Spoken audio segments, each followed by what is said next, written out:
ಆಗಿದೆ. ಮತ್ತೆ ಇನ್ನೇನಾದರೂ ಹೆಚ್ಚು ಕಡಿಮೆ ಇದ್ದರೆ ಇನ್ನೇ ಯಾರು ಹೊಣೆ?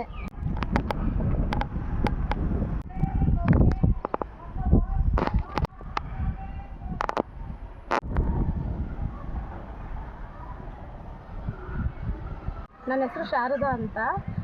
1 ತಿಂಗಳಿಂದ ರೋಡ್ ಇದೇ ಥರ ಇದೆ. ಎಷ್ಟು ರಿಕ್ವೆಸ್ಟ್ ಮಾಡಿಕೊಂಡ್ರು ಇದು ಇದೇ ಥರ ಇದೆ. ಮಕ್ಕಳಿಗೆ ಸ್ವಲ್ಪ ಪ್ರಾಬ್ಲಮ್ ಆಗ್ತಿದೆ. ಸ್ಕೂಲ್ ಮುಂದೆಗಡೆನೇ ಈ ಥರ ಪ್ರಾಬ್ಲಮ್ ಇದೆ. ನೋಡಿ ಮಕ್ಕಳಿಗೆ ಈ ಥರ ಆಗುತ್ತೆ. ದಯವಿಟ್ಟು ಇದನ್ನು ಸ್ವಲ್ಪ ಕ್ಲೀನ್ ಮಾಡಿಸ್ತೀವಿ.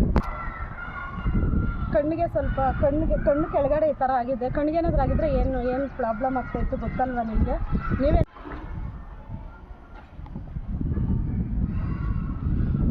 ಸರ್ ಮಂಜುನಾಥ್ ಅಂತ, Shri Garudadri English public school secretary ಆಗಿದ್ದೀನಿ. ಸೊ ನಮ್ಮ ಶಾಲೆ ಮುಂದೆ ಏನು ಈ ರಸ್ತೆ ಇದೆ, ಈ ರಸ್ತೆ ಸುಮಾರು 1 ತಿಂಗಳಿಂದ ದುರಸ್ತಿಯಲ್ಲೇ ಇದೆ. ಮಳೆ ಬಂದಾಗಂತೂ ತುಂಬಾ ಈ ಕಡೆ ಓಡಾಡೋಕ್ಕಾಗೋದಿಲ್ಲ. ಯಾವುದೇ ವೆಹಿಕಲ್ಸ್ ಆಗಲಿ ಇನ್ನೊಂದಾಗಲಿ ಏನೂ ಇರೋದಿಲ್ಲ. ಇಲ್ಲಿ ಆಲ್ ಡೈರಿ ಒಂದಿದೆ. ಸೊ ಸಾಕಷ್ಟು ವೆಹಿಕಲ್ಸು ಅಡ್ಡಾಡ್ತಾ ಇರ್ತವೆ, ಆದರೂ ಸಹ ರೆಸ್ಪಾನ್ಸ್ ಇಲ್ಲ. ಈಗಾಗಲೇ ಆಲ್ರೆಡಿ ನಗರಸಭೆಗೆ ಇವರು ಯಾರಿದ್ದಾರೆ ಅವರಿಗೆಲ್ಲ ಒಂದು 4-5 ಸಾರಿ ಒಂದು ಕಂಪ್ಲೇಂಟ್ಸ್ನ ರೈಸ್ ಮಾಡಿದ್ದೀವಿ. ಮತ್ತು ಶಾಲಾ ವಾಹನಗಳು ಬರೋದಕ್ಕೆ ಸಮಸ್ಯೆ ಆಗ್ತಾಯಿದೆ. ಈಗ ಆಲ್ರೆಡಿ ಪೇರೆಂಟ್ಸು ಬಂದು ಮಕ್ಕಳನ್ನ ಬಿಟ್ಟು ಹೋಗೋದಕ್ಕೂ ಸಹ ಸಮಸ್ಯೆ ಆಗ್ತಾಯಿದೆ. ಎಲ್ಲೋ 1-1.5 ಕಿಲೋಮೀಟ್ರ್ ಆಚೆ ಬಿಡಬೇಕಾಗ್ತಾಯಿದೆ.